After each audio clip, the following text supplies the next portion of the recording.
Oi, gente, aqui é o Lucas e hoje a gente vai fazer, como prometido, a parte 2 da resposta, da nova resposta, já deve ser a 10ª resposta aí ao Diácono sobre o cânon bíblico. Vou continuar aqui o vídeo dele, né? Lembra que no último vídeo a gente refutou metade desse vídeo aqui e agora a gente vai rebater a outra metade. Vamos começar aqui com a parte que ele vai comentar sobre Jerônimo e a Septuaginta e você vai ver que ele vai cometer um erro crasso de interpretação daquilo que eu disse. Inclusive eu fiz questão de transcrever as minhas palavras para ficar bem claro e eu peço que você preste muita atenção nesse trecho que ele mesmo colocou no vídeo dele, para vocês verem exatamente as palavras que eu disse e depois compararem com aquilo que ele disse que eu disse. Então presta muita atenção naquilo que eu vou falar aqui nesse trecho que ele coloca na tela. Jerônimo usava a Septuaginta, ele até usou, só que ele não fez dela a base para a sua tradução da Vulgata. Ele usava, e isso eu falei no meu vídeo passado, textos hebraicos, que não eram a mesma coisa que o texto massorético. Nem todo texto hebraico é um texto massorético. O texto massorético é um texto hebraico muito específico, particular, de uma época e data específica. Então o que eu argumentei é que Jerônimo usou textos hebraicos que existiam na época dele, mas que não sobreviveram até nós hoje, e ele se baseava mais nesses textos hebraicos do que na Septuaginta. Mas esses textos hebraicos, presta atenção naquilo que eu falei. Eu, inclusive, fiz a primeira vez que eu monto um PowerPoint para uma refutação, né? Mas vamos ver aqui, colocar... Tem várias coisas aqui que a gente vai comentar. Mas vamos lá. Aqui eu vou transcrever exatamente aquilo que eu disse nesse trecho aqui que vocês leram. Eu vou ler aqui. Jerônimo usava a Septuaginta, eu disse, ele até usou, só que não fez dela a base para a sua tradução na Vulgata. Ele usava, isso eu falei no vídeo passado, textos hebraicos, que não é a mesma coisa que o texto massorético. Então, o que eu argumentei é que Jerônimo usou textos hebraicos que existiam na época dele, mas que não sobreviveram até nós hoje. Ele se baseava mais nesses textos hebraicos do que na Septuaginta. Então presta atenção que eu não falei aqui que Jerônimo não usou a Septuaginta, que ele usou apenas textos hebraicos. Não, eu falei que ele até usou, mas não fez dela a base para a sua tradução da Septuaginta. Ou seja, ele usou mais os textos hebraicos do que a Septuaginta. Isso aqui é claramente aquilo que eu disse, objetivamente, está aí o texto, está a transcrição aí, vocês viram, está no vídeo dele, inclusive. E aí, o que mais me surpreendeu é que na hora dele refutar, né, essa minha fala, ele vai meio que mudar aquilo que eu disse, né? Eu acho que ele entendeu errado aquilo que eu falei. Então ele acaba fazendo uma interpretação completamente equivocada, como se eu tivesse dito que Jerônimo não usou a Septuaginta, que ele usou apenas os textos hebraicos. Vai ter vários trechos nesse vídeo que ele vai dizer isso. Então isso eu achei um erro muito grave da parte dele, mas vamos ver lá então aquilo que como que ele vai responder esse meu trecho onde vocês viram que eu não neguei que Jerônimo também usava a Septuaginta. Vamos ver o que ele vai falar. Então aqui, nós temos aqui que responder essa questão. Há uma grande confusão aqui que o Lucas faz. Porque eu também não afirmei que São Jerônimo ignorou o texto em hebraico. Pelo contrário, né? A Bíblia tem Novo Testamento e tem Antigo Testamento. E é óbvio que o Antigo Testamento, a premissa está no texto em hebraico. O Novo Testamento já não, foi escrito em grego. Isso aí é básico saber. Então é impossível que São Jerônimo tenha utilizado só o hebraico ou só o grego. Não. O que eu afirmei é que há evidências claras, evidências essas que o Lucas mesmo reconhece em outros vídeos. Ele mesmo vai falar, olha, nesse trecho aqui, por isso que o texto da Septuaginta é mais confiável. Ora, então nós não podemos ignorar a Septuaginta e dizer que também São Jerônimo, já que a Septuaginta existia na época, não utilizou ela também? Ou ele utilizou só o texto em hebraico? Então, ó, presta atenção como ele vai distorcer aqui. Eu não tô falando que ele fez por maldade nem nada, foi apenas um equívoco, um mal entendido. Ele falou que eu fiz uma confusão, na verdade ele que fez a confusão.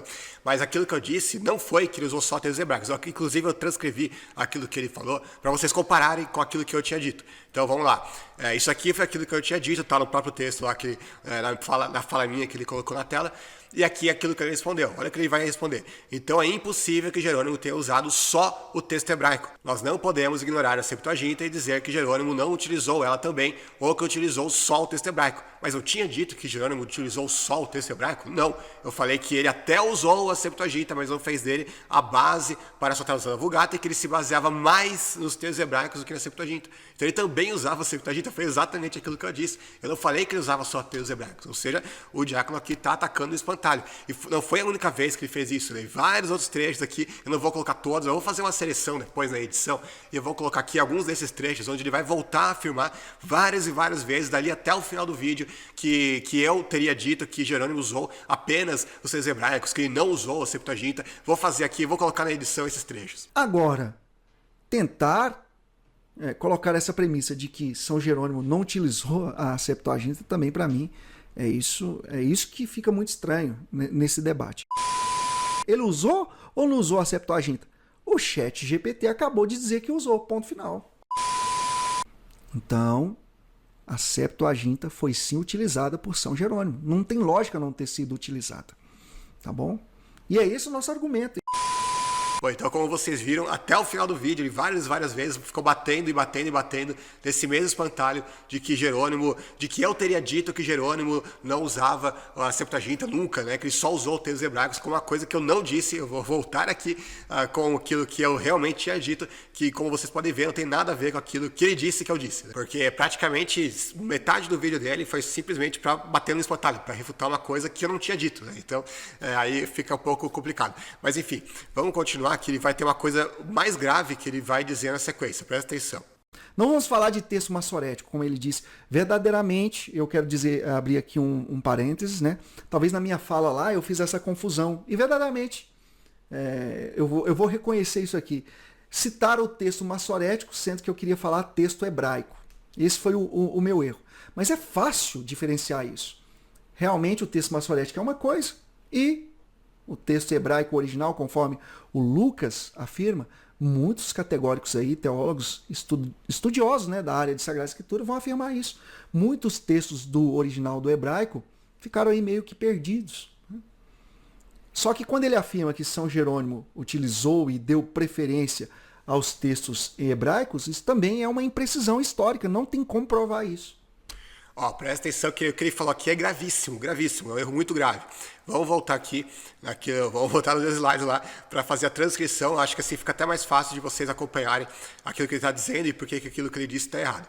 Ele vai transcrever aqui aquilo que ele disse. Só que quando ele afirma, falando de mim, que Jerônimo utilizou e deu preferência aos textos hebraicos, isso também é uma imprecisão histórica, não tem como provar isso. Isso foi exatamente aquilo que eu disse ali, vocês viram. Só que no meu vídeo passado, eu mostrei várias fontes que provavam que, de fato, Jerônimo utilizou e deu preferência para os textos hebraicos e não para a Septuaginta. Inclusive, eu citei aqui as fontes que eu tinha usado. Usei a F.F. Bruce, a Enciclopédia Católica, a Enciclopédia Britânica e, inclusive, o site católico aqui, que é entre vários sites católicos que eu poderia ter usado, mas até porque é um ponto assim que eu nem imaginava que ele fosse contestar. Então, eu nem fiz questão de ir mais a fundo ainda, porque tem inúmeros sites católicos que vão afirmar a mesma coisa. Agora, é curioso isso, que ele não rebateu nenhum desses não falou do que eu citei do F.F. Bruce, não rebateu o que eu citei da Enciclopédia Católica, nem da Enciclopédia Britânica, nem do site católico lá.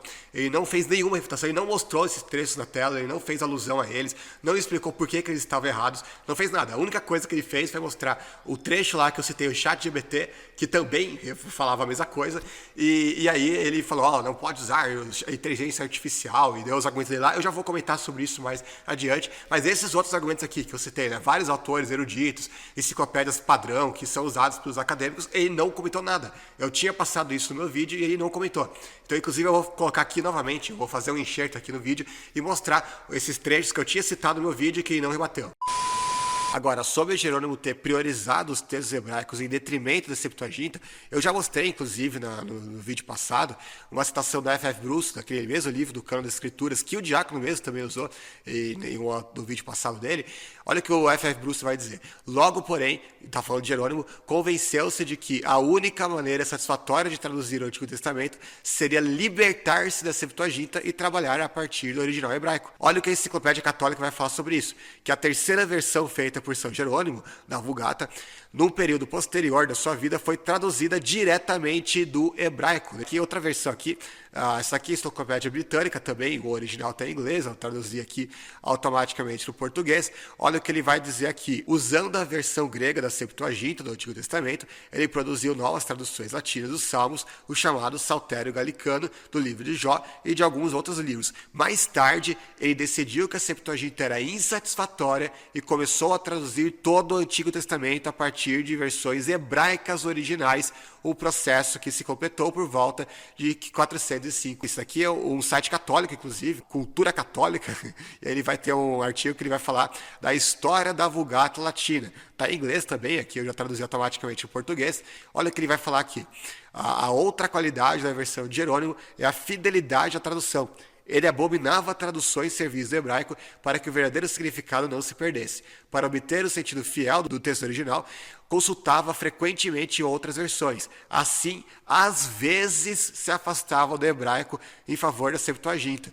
Então aqui ele não fala que ele seguia só a Septuaginta, não. Ele falava, às vezes ele se afastava do hebraico para traduzir a partir da Septuaginta. Então, ele tinha a Septuaginta como uma das referências? Tinha, mas o principal que ele tinha era o hebraico, não era a Septuaginta. Então, como vocês viram, eu tinha citado várias fontes para afirmar aquilo que eu tinha dito. Não foi apenas o ChatGPT. E eu não tirei isso da minha cabeça, né? Não tirei isso do sovaco, não. Eu afirmei baseado, inclusive, nas fontes católicas, né? E fontes de autoridade. A Enciclopédia Católica, por exemplo, é uma fonte de grande reconhecimento, inclusive entre os próprios estudiosos católicos. E ele não refutou, ele não rebateu nenhum desses argumentos, não mostrou por que essas fontes aqui estavam erradas, não fez isso, e simplesmente argumentou, né? Ele simplesmente disse que isso não, é uma imprecisão histórica e não tem como provar isso. Só que assim, se você afirma que não tem como provar, você teria que refutar as fontes que você tem. Só que ele não refutou, ele não mostrou nenhuma evidência pro lado dele. Né? Ele simplesmente mostrou, tem um texto aí que Jerônimo cita a Septuaginta e tal. Tá, mas isso não é nenhum problema, porque a gente já viu aqui que Jerônimo também usou a Septuaginta, mas ele usou mais os textos hebraicos. E aqui ele está negando que Jerônimo deu preferência aos textos hebraicos. Então é muito complicado isso. Agora, para piorar a situação, tem aqui um vídeo, no meu vídeo passado, acho que é esse daqui. No meu vídeo passado, o meu amigo Thiago Dutra, ele tinha comentado aqui, ele mostrou aqui um trecho de Jerônimo, que eu já tinha lido, inclusive, um dos meus textos favoritos na patrística, que é uma discussão doutrinária, inclusive, entre Jerônimo e Agostinho. Eles trocaram várias cartas, trocando farpas, ele e Agostinho. E um dos temas que eles tratam aqui é que Agostinho ele não gostava muito da tradução que Jerônimo fez, inicialmente pelo menos, ele não gostava muito da tradução da Vulgata, entre outras razões, justamente porque Jerônimo ele foge da Septuaginta e Agostinho gostava muito da Septuaginta. E aqui o Thiago Dutra vai lembrar de uma resposta que o Jerônimo tinha dado para Agostinho. E aqui está o texto que ele colocou na tela, mas eu vou ler aqui no New Advent, né, para ninguém dizer que eu estou manipulando o texto, que o Thiago Dutra inventou aquele texto lá. Aqui está no próprio site do New Advent, o original está em inglês, aqui está traduzido automaticamente para o português. Então vamos lá, o capítulo 5, verso 19, ele vai dizer o seguinte, veja o que o próprio Jerônimo vai dizer. Em outra carta, você pergunta por que uma tradução anterior que fiz de alguns livros canônicos estava cuidadosamente marcada com asteriscos e obeliscos, enquanto posteriormente publiquei uma tradução sem eles. Você deve me perdoar por dizer que não me parece entender do assunto, pois a tradução anterior é da Septuaginta, e onde quer que sejam colocados obeliscos, eles têm o objetivo de indicar que os 70 disseram mais do que se encontra no texto hebraico. Mas os asteriscos indicam que Orígenes acrescentou a versão de Teodócio. Nessa versão, eu estava traduzido do grego, mas na versão posterior, traduzido do próprio hebraico, expressei o que entendi que significava, tendo cuidado de preservar mais o sentido exato do que a palavra, do que a ordem das palavras. Então veja o que ele diz aqui, é exatamente o mesmo que eu tinha citado lá, daquele site católico que o diácono não tinha dado nenhuma resposta. Eles tinham afirmado exatamente isso, que na versão inicial dele, as primeiras traduções que ele fez, os primeiros livros lá da Vulgata, ele realmente traduziu a partir da Septuaginta, mas logo ele viu que isso era um erro e ele foi recorrer justamente aos textos hebraicos. É exatamente o mesmo que o F.F. Bruce também falou naquela citação que eu coloquei na tela, e que ele também não respondeu.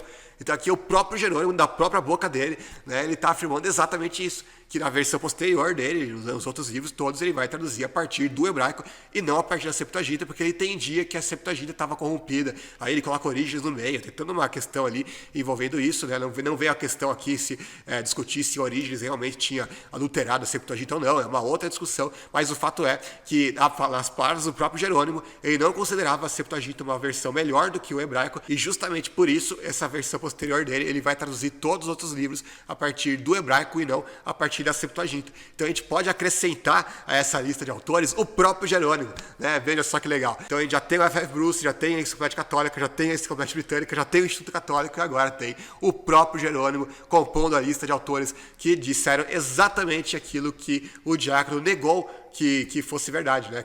Vou repetir a citação do diácono. Só que quando ele afirma que Jerônimo utilizou e deu preferência aos textos hebraicos, isso também é uma imprecisão histórica, não tem como provar isso. A gente viu que tem sim, e que o próprio Jerônimo é um dos que provam isso. Agora a gente vai chegar naquela parte que ele vai criticar o uso que eu fiz da inteligência artificial, que como a gente viu, eu usei entre muitas outras fontes e referências de autoridade. Eu não fui apenas o ChatGPT, mostrar, o ChatGPT disse isso, então tá falando. E aí ele vai criticar, ele vai fazer uma pergunta pro ChatGPT, onde na cabeça dele está refutando aquilo que eu disse, mas na verdade está dizendo exatamente aquilo que eu disse. Então presta atenção naquilo que ele vai colocar na tela agora, a resposta que ele vai dar. E volto a dizer, não entendo como o Lucas, assim, tão acadêmico vai para esse nível de inteligência artificial, né? Obviamente, eu até entendo ele utilizar, porque essas ferramentas tentam se basear o máximo na história. Mas vamos então aqui pro ChatGPT, já que pode usar, né? Vamos entender aqui. Eu já deixei uma pergunta montada aqui. Já que ele fez a pergunta para o ChatGPT, vamos fazer aqui também. Está feita, na verdade, já, né? Então, vocês viram.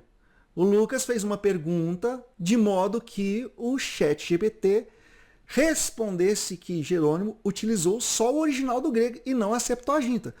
Como que não... Eu não disse que Jerônimo não utilizou nada da Septuaginta, mas vamos ver a situação. Perguntando para o ChatGPT, desculpa, se São Jerônimo utilizou a Septuaginta. Aí o argumento do Lucas vai cair.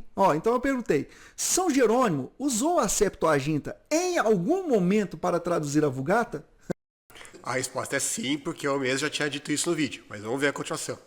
Sim, São Jerônimo, que é mais conhecido por sua tradução da Bíblia para o latim, a Vulgata, usou a Septuaginta em seu trabalho. O que eu não neguei em parte nenhuma, mas vamos continuar. Ponto, está refutado. Ali embaixo, logicamente, ele vai falar que usou o texto hebraico, preferiu o texto hebraico, e aqui não conta. Opa, olha, ele está falando que o próprio ChatGPT, que ele disse aqui, que concorda com ele, vai defender que Jerônimo deu preferência aos textos hebraicos. Que é exatamente a tese que eu defendi, que Jerônimo usou a Septuaginta, mas ele deu preferência aos textos hebraicos. Vamos ver que ele próprio vai citar aquilo que o ChatGPT respondeu para ele. Vamos ver. O texto de Antigo Testamento, está bem claro ali no texto. Vamos ler para depois não falar que o Diácono pular essa parte. Vamos ler tudo. Sim, São Jerônimo, que é mais conhecido por sua tradução da Bíblia para o latim, a Vulgata, usou a Septuaginta em seu trabalho. A Septuaginta é uma tradução grega do Antigo Testamento que foi amplamente usada nos primeiros séculos do cristianismo. Então aqui ele cita aquilo que o Lucas disse, a parte do Antigo Testamento, que é o que existia lá no tempo de Jesus. São Jerônimo fez uso dela, juntamente com os textos hebraicos, ao traduzir a Bíblia para o latim. No entanto, ele tinha uma visão...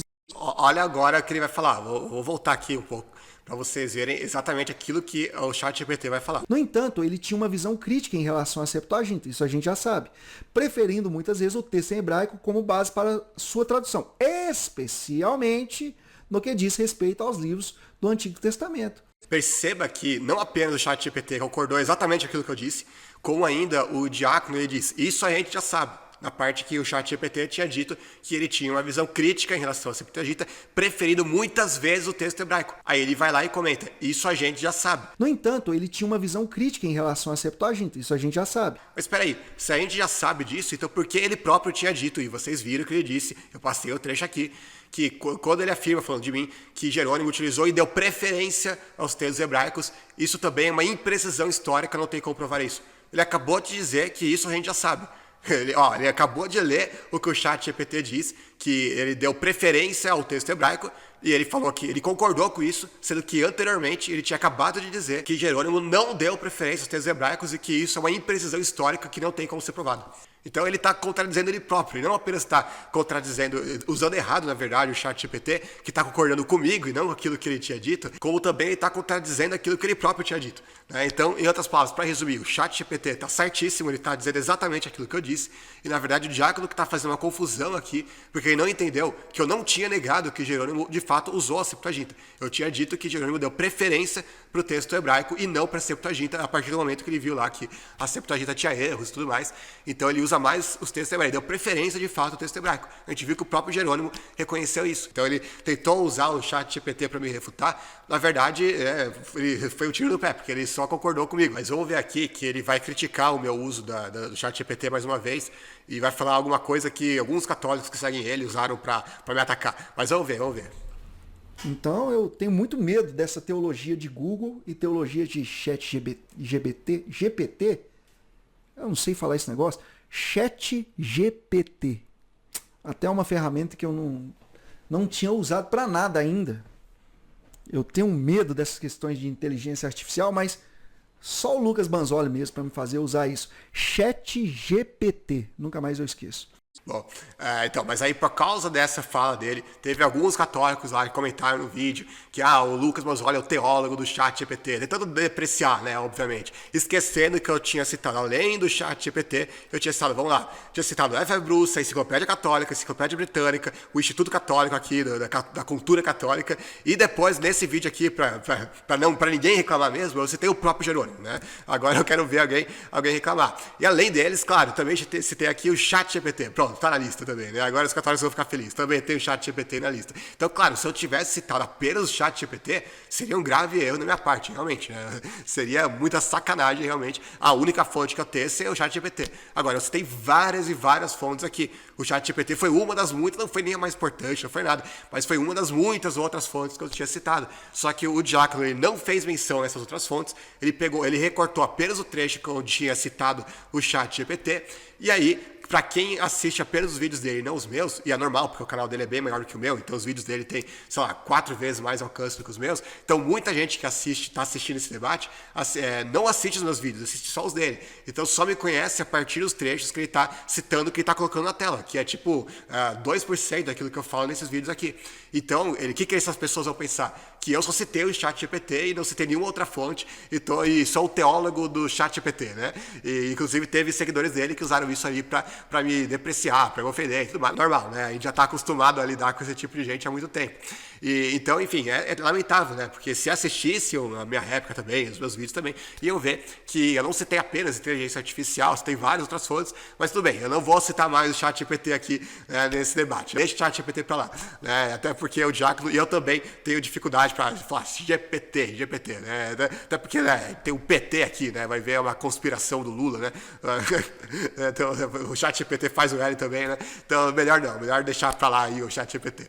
Mas é isso. Vamos ver agora a outra parte do vídeo, onde ele vai tentar refutar a questão lá de Jesus ser a igreja, da igreja ser Jesus. Eu deixei para o final, porque é a parte mais importante do vídeo, eu acho.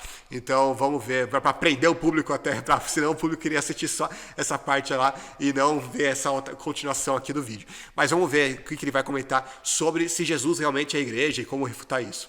O que Cristo vive, mesmo quando ele não tem ainda nenhum discípulo com ele, já é a igreja. Ele é a cabeça da igreja, né? E nós somos os membros. É nesta visão que Cristo é a igreja. E sempre foi a igreja, né? Ele sempre foi a igreja a partir da sua encarnação, onde nós já somos membros desta igreja. Naquela época, ainda de forma indireta, e por meio da manifestação messiânica, nós passamos a ser de forma direta. Está aqui o texto, vou colocar na tela para vocês verem, está lá em Colossenses, né?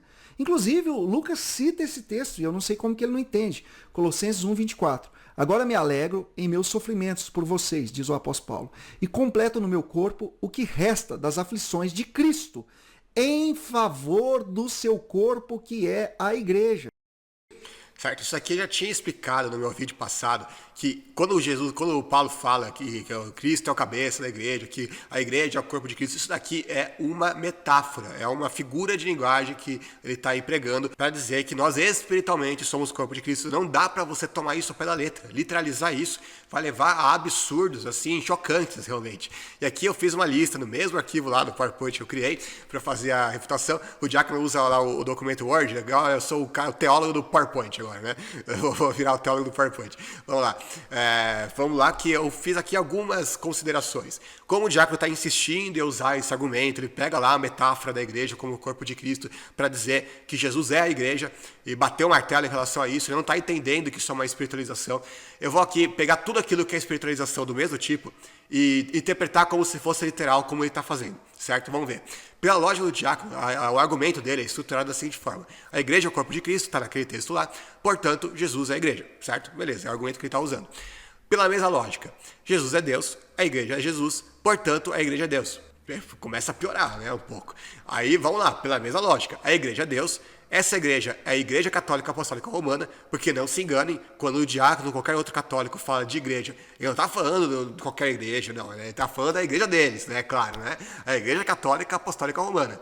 E aí, então, tudo bem. Então, se a igreja é Deus e essa igreja é a Igreja Católica Apostólica Romana, logo, a igreja romana é Deus, né? Olha como a coisa vai piorando, né, quando a gente vai usando esses silogismos que eles estão usando. Vamos lá, com a mesma lógica, Jesus é a igreja. A igreja é a Igreja Católica Apostólica Romana. Portanto, Jesus é a igreja romana. Perceba como a coisa vai ladeira abaixo, né? Se a gente vai seguindo a estrutura desse argumento. Vamos lá, vamos continuar.